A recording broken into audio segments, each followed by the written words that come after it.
Welcome to April's Garage, and ever since this Shelby Durango showed up in the garage, Tyler has not looked at me at all. And I don't blame him because it's gorgeous, but I feel a little ignored, Tyler. It's so cool.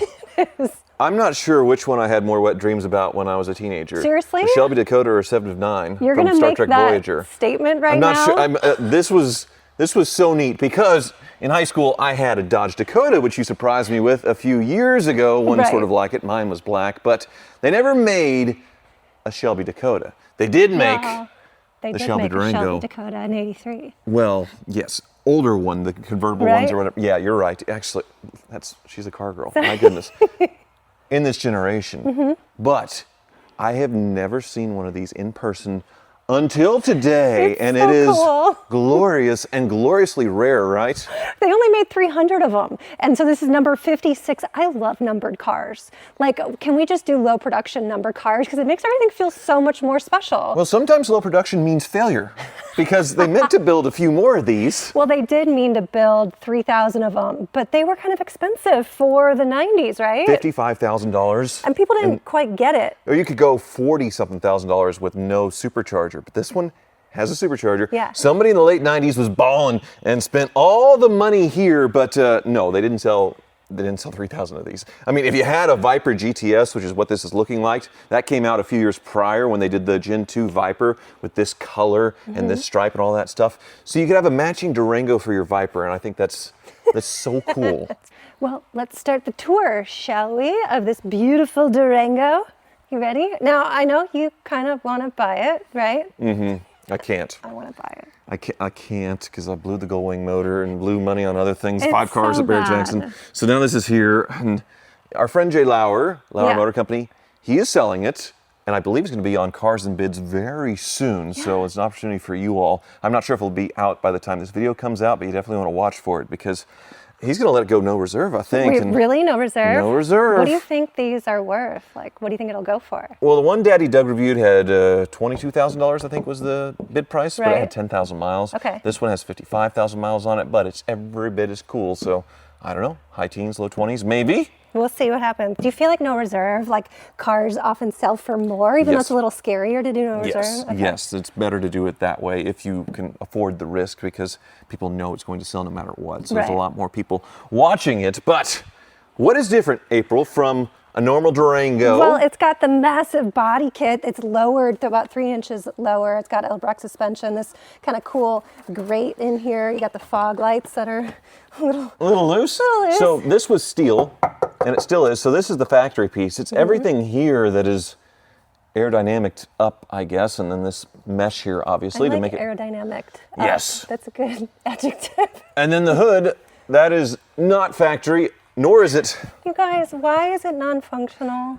You could drill some holes and make Why it do you functional. do this to me? Like, I get it, and so it was born this way, like this is how they built them, and you can do like some ram air functional, like drill into there and make it functional, but like, why would they make it non-functional? Make it dealer's choice, I guess, when you take delivery of the car. Kind of like if you're going to do a supercharger or not, because they were dealer installed. So we might as well pop the hood, because it's not all show with this thing. It is pretty neat under there, Okay, because they call her the SP360. yes, for Super Pursuit, 360 horsepower. 360 horsepower, which is a big bump, like I think 120 over it a was- stock 5.9 engine. Yeah, it was about 250, and now Mm-hmm. it's 360. Kenny Bell supercharger, that's the... That's what makes the this show. one the right one. So you have this extra bracket here for the supercharger snout over the alternator. Everything else otherwise looks pretty stock, other than I guess they have the computer. Optimizer computer Yes. from the future. But this air intake is stock for the 5.9, so they made that all work here with this intake and the AC compressor. I mean, it all looks correct, and the 5.9 is the engine to have. Right. My Dakota's the 4.7, which we know what happened to that one. The head gaskets melt down, all that stuff. Right. 5.9, pretty solid. Here's the badge right here, number 56. But I feel like, why would they have the 00? But that's because they wanted to make about 3,000 of them when they first kind of pitched it. Like, why would they have 4 places to hold for the So serial number? 56, this is one of the first bit off the line. Right. And there's not many in the United States is what I read, right? Right. I guess they shipped a lot overseas. People weren't super excited to spend that much. Like, it wasn't a thing. Like, Saline had the Explorer. which is really cool. It is really cool looking, yes. And this was sort of maybe the competition that came a little later, but it wasn't like a thing yet to make SUVs like muscle cars. Right. We were a few years away from like the ML55 AMG. That was a big deal. Or like the BMW X5, the first sport activity vehicle is what they called it.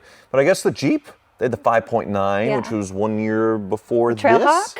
It was, yeah, the whatever they called it, but that was from the factory. So this one's these Shelby built things, which it's more aero down here. Yep. That is definitely... Yeah, this rocker panel's a lot lower. Cooler looking. They have these wheels. These are missing the center caps.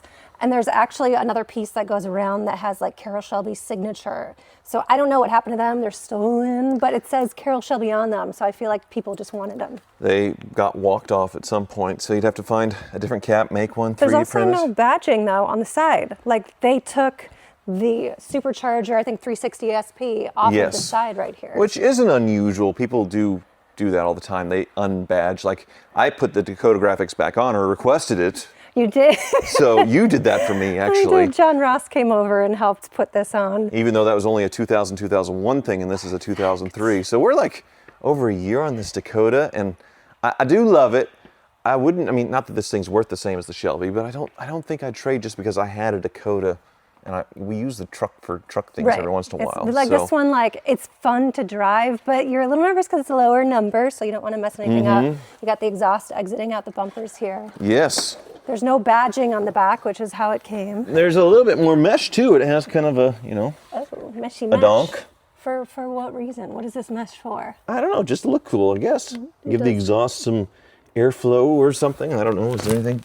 Well, there's nothing. The spare tire is missing, but that's weight savings, right? Exactly, so we can go fast. There is a big exhaust right there, and it doesn't look all rusty underneath, so that's nice. But the Durango was a big deal for Dodge when it came out because it did offer third row seating in a smaller vehicle. So I don't think Dodge had a third row seat vehicle before this. Oh, really? So the Suburban, they had third row vehicles. The Ford Expedition had come out, third row vehicle. You could sit in the back of a truck bed, right? Right, I suppose so. Look at this, says exhaust fume entry possible when lift gate is open, can cause personal injury. How nice. They're concerned about safety with this puppy. Good to know. But third row here, and it's a little different on the interior too, right? Or some of them had... Like, I don't know what the deal is, but when I saw it, I was just like, wait, what's going on? Because these are supposed to be the same bolstered racing seats as up front here. And these sport buckets. The sport buckets, and some of them don't have it.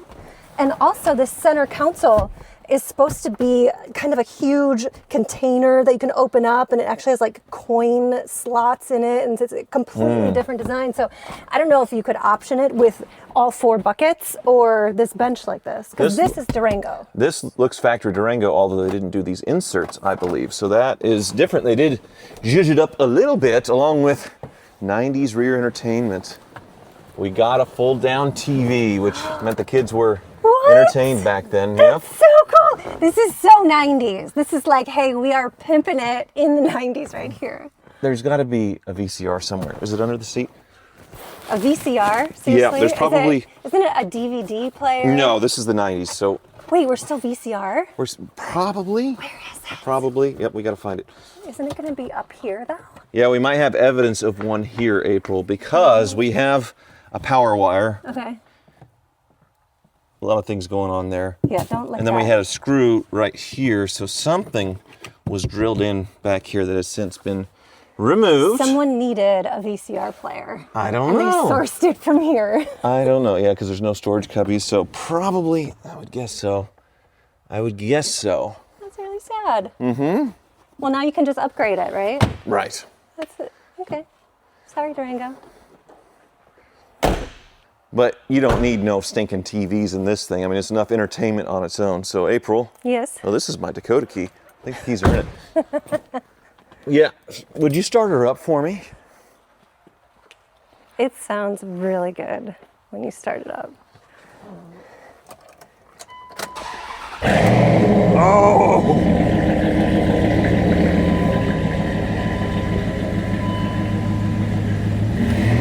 My instinct was to make Tim the Toolman Taylor, noises because this is so 90s. It's so 90s. Wow. Oh!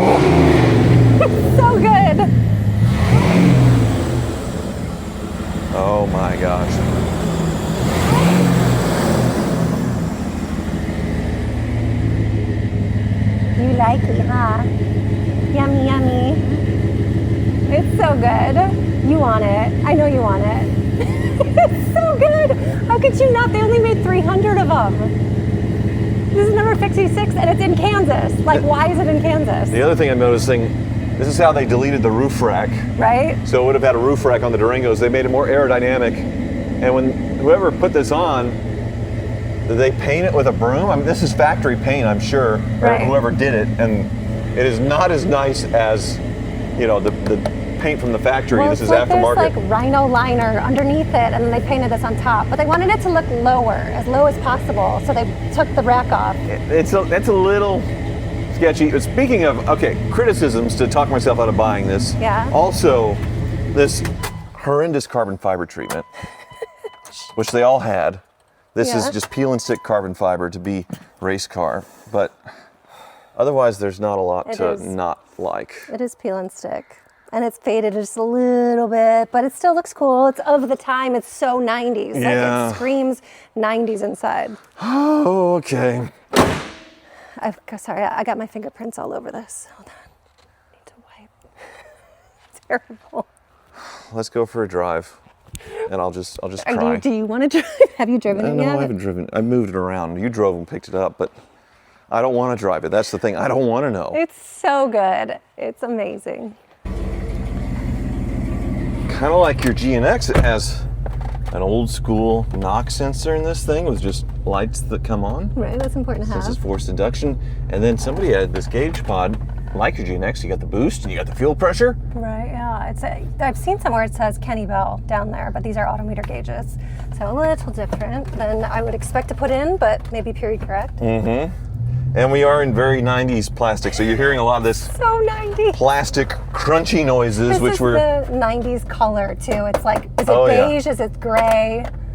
And is it going to stay up here? The hardest plastics, you know, actually it's hold up pretty well because Dodge dashes, they were known for cracking and falling apart. There's a big recall with the Rams in this period. So this one being 50,000 miles in the garage, it's all pretty nice. And I shouldn't probably hammer on it that much because not the strongest stuff, but that kind of goes with any car of the 90s. So we're going. What, did you hear the wheels Yeah, ready? hit it.